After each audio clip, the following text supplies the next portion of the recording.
लेकिन सबसे पहले आशुतोष, टेक्निकल तो मामला बड़ा क्लियर है। केंद्र सरकार ये कहेगी राज्यों से कोई आंकड़ा नहीं है, राज्य भी कह रहे हैं ऑक्सीजन की कमी से मौत नहीं हुई, विपक्ष के राज्य भी ये कह रहे हैं। तो किसको गुनाहगार माना जाए और किसको ये माना जाए कि वो बेगुनाह है? दीपक, क्या आप भी इस बात को मानते हैं कि ऑक्सीजन की वजह से इस देश में किसी की जान नहीं गई?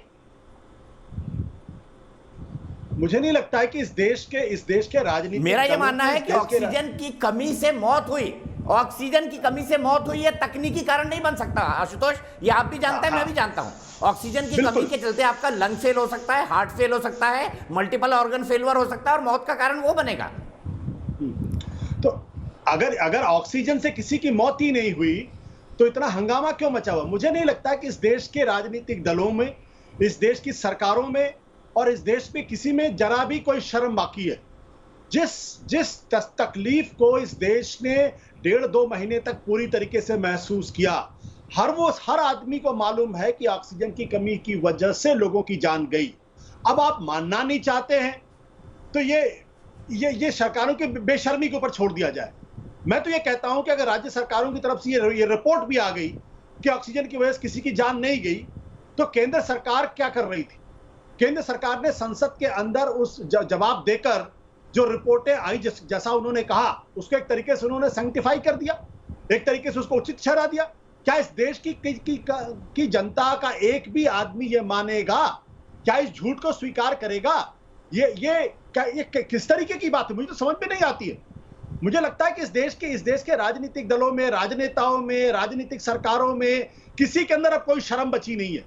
किसी को भी आप कुछ भी आप कह दें और कह के निकल जाएं और आपको लगता है कि कोई हमारा क्या कर लेगा, देश की जनता तो बेवकूफ है, यहां लोकतंत्र के नाम पे मजाक हो रहा है।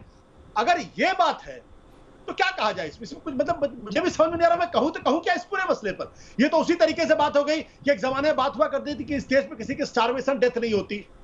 अरे जब आदमी को खाना नहीं मिलेगा तो कभी उसका लंग फेलियर करेगा, कभी उसको हार्ट अटैक आएगा। ऑक्सीजन नहीं मिला लोगों को, तो सबको मालूम है। लोग बड़े बड़े पदों पर बैठे हुए लोग किस तरीके से पगला रहे थे, किस तरीके से बड़े बड़े लोगों को फोन कर रहे थे। हमारे और आपके पास दिन में 50 फोन आते थे, भैया हमको ऑक्सीजन दिला दो, भैया हमको ऑक्सीजन दिला दो। और ऑक्सीजन दिलाते दिलाते आपको खबर मिलती थी जिसके लिए आप ऑक्सीजन की तैयारी कर रहे हैं या दिलाने की कोशिश कर, उसकी जान चली गई। अब आप कागज में लिख दीजिए उसकी जान तो किडनी फेलियर से हो गई, उसकी जान तो है वो कार्डियक अरेस्ट की वजह से उसकी जान किसी और चीज से हो गई। मुझे इसमें तकलीफ नहीं है, तकलीफ इस बात को लेकर यह है कि इस देश की सरकार इतनी बेशर्म कैसे हो सकती है, मुझे यह बात समझ में नहीं आती। ठीक है, शाजिया के पास चलते हैं। शाजिया, क्या केंद्र सरकार असंवेदनशील हो गई और यही सरकार राज्य सरकारों के लिए होगा कि क्या राज्य सरकारें असंवेदनशील हो गई हैं? क्यों स्वास्थ्य मंत्री राजेश टोपे कहते हैं महाराष्ट्र के, क्यों स्वास्थ्य मंत्री टीएस सिंहदेव कहते हैं छत्तीसगढ़ के, लेकिन क्या केंद्र भी असंवेदनशील है इस मसले पर? शाजिया बताइए। नहीं, मैं तो आशुतोष जी से पूछना चाहूंगी कि क्या राज्य सरकारें और उनकी प्रिय सरकारें इतनी बेशर्म हो गई हैं कि इतना हंगामा करने के बाद, इतनी ज्यादा अफरा तफरी करने के बाद, त्राही का जब वक्त था, जब लोग परेशान हाल थे और वो ऑक्सीजन की बात कर रही थी, कम से कम उनसे ये नहीं हुआ कि वो एक अलग पेपर में कम से कम बताते कि ऑक्सीजन की कमी की वजह से लोग मारे गए हैं। आपको याद होगा दीपक जी, आप निकाल लीजिए वो टेप पुराना जिसमें मैंने बात की थी, मुझे पता भी नहीं थी ये बात होगी। आप कह रहे थे कितने लोग मरे हैं, मैंने कहा पूछे अरविंद केजरीवाल बताएंगे ना दिल्ली में कितने लोग मरे हैं।